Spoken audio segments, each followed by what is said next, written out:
Hey, Jonathan, how are you, man? Pretty good. How you doing? Good. So we're out here right on the steps of Sproul Plaza. Somebody claimed right now they were going to have a debate about the Tuesday shutdown. You were right there on the front lines, Jonathan. Why don't you tell me what really jumped out at you about it and what kind of response you've been getting from some of the students who've come up to you afterward.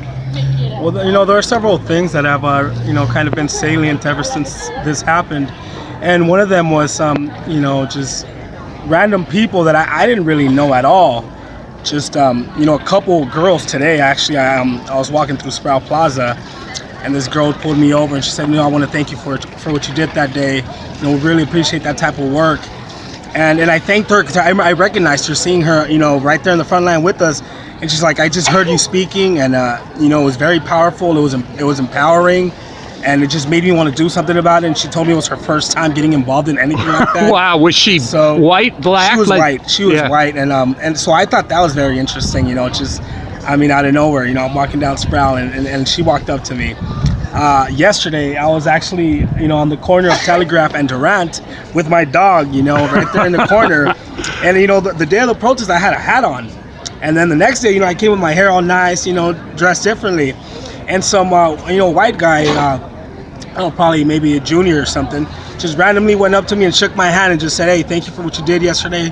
We really appreciate it. It's good work. And then the other day, the following day, I think the actual day of the march, actually, after it was done, or the protest, sorry, we went to get lunch. And after we went to get lunch, I was at the bus stop, and another guy that I had seen earlier at the march, who was contradicting us, who was contradicting our message at the time, and was kind of angry, about the blockade. He actually, it was very surprising because he went up to me. We had a conversation. He kind of, seemed like he understood. Maybe he didn't. He said he had struggled. He was a, white individual who had also, had been socioeconomically disadvantaged. But then when I met him here, he's like, yeah, man, I actually got to have a conversation after I talked to you with another African-American student. And I just had to say that, it really affected the way I'm looking at the situation now. And I understand now, where you guys are coming from. And, I want to thank you for that. And, for opening up that discourse. And, so that to me came out of left field. And then me and him were able to find common ground on, for example, mass incarceration doesn't affect the middle class. It's a lower class issue. And, for blacks and Latinos, it's exacerbated if you're black or Latino. But if you're poor, it's more likely that you're going to be incarcerated, more likely than, like I said, it's not a middle class issue. Whether you're black, white, or Latino, it's not a middle class issue. But it's certainly a white issue when it comes to poor whites. So then, we're able to find common ground on that. He, spoke to me about it, how his father was a janitor who didn't finish high school. He was a high school dropout, joined the military, and then wanted the GI Bill to go to school. So I thought, wow, if this wouldn't have happened, I wouldn't have that opportunity. Just three random individuals that I didn't know before who were impacted by this. What did you see happen the day when you guys blockaded Sather Gate? Man. What was like that?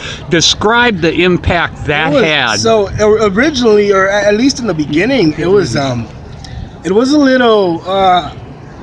Students weren't too receptive. They were getting a little aggressive. They were pretty angry about it in the beginning.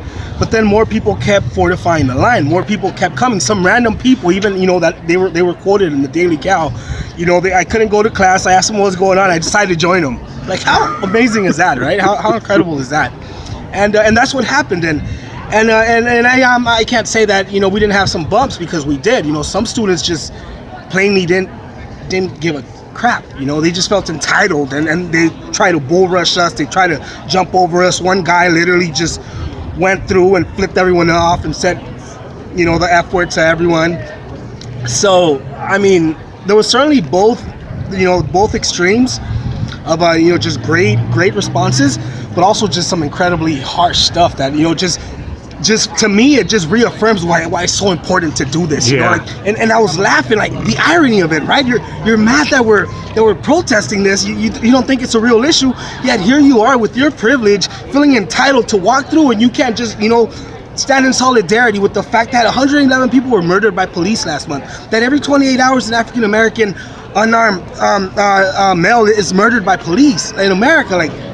those are real issues. You know, it wasn't just in December. It wasn't just in the summer when Ferguson was trending. It's still ongoing, and it never ended.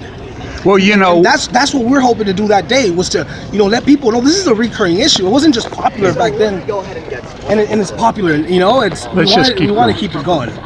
You know what? You know, this is one of the things that really struck me about the whole thing was I leaflet out here, and it's just a stream of people with their head down and impossible to talk to, and this just stopped that river talk about that, man. See, that's the beauty of it. When the machine's rolling, no one notices anything, right? When there's a crank in that machine, when something goes off, when something's not working, that machine stops dead in its tracks. That's what happens, you know? You get critical thinking, you get critical discourse, and sometimes, unfortunately, you also get some individuals who aren't going to agree with it. You know, some article, you know, said, you know, our admirable ends justified, even if it's dubious means. Like, you know, they're just ridiculing what we did, calling it, you know, dubious means. Sometimes, you know, that's a last resort for people like us, you know, for the marginalized, for people who don't have a political voice. These are the type of things that we got to resort to, you know, and sometimes it means protesting. And if it means blockading Safer Gate to, you know, to call attention to this issue that's important and that's not going away, then so be it. That's what we're going to do. And were you surprised by how many people joined the line? I was. Because you guys started out with about 15 of you. Maybe 15 of us, and by the end it was maybe 100 students. Wow. So it's a pretty big deal. And so I was pleasantly surprised by that. But like I said, I was also disgusted by some of the responses. But I'm not going to let that cloud anything of what we achieved, you know, because at the end of the day, we had hundreds of students circled around and just, you know, watching it, being engaged by it. And like I said, many of us, you know, many of the people on the line were actually engaging with other individuals who didn't see eye to eye with us. And I thought that was beautiful in and of itself, because these conversations probably wouldn't have happened. Exactly. So at the end of the day, whether you agree with the means, I think it was successful. And it called attention to this. And it looked like it was, I saw Asian students, black students, white students, everyone. Latinos, of course, Latinos. Yeah. I was impressed by.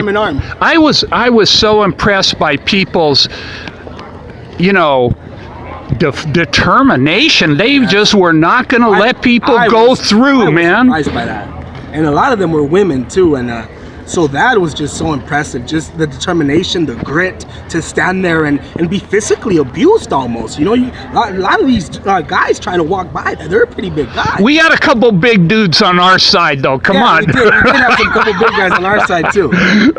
Hey, but do you think people came out of that experience feeling like, let's do more? I think so. I think some people are still hungry. I know I am, you know, and I know I don't want to stop there. And I think that was a good sign. And, you know... Plus, you guys went on, I heard, till 3:30 or something, man. Yeah, I think we called it off at 4:05. And the only reason we called it off is because just too many students were trying to get, you know, opposing students, not students on the line, but opposing students were just starting to get too aggressive. And we just thought, you know, if this is gonna, you know, lead to physical altercations, then our work here is done, because that's not what we're trying to do either. Right. Hey, anything else, man? That's it, man. We'll see.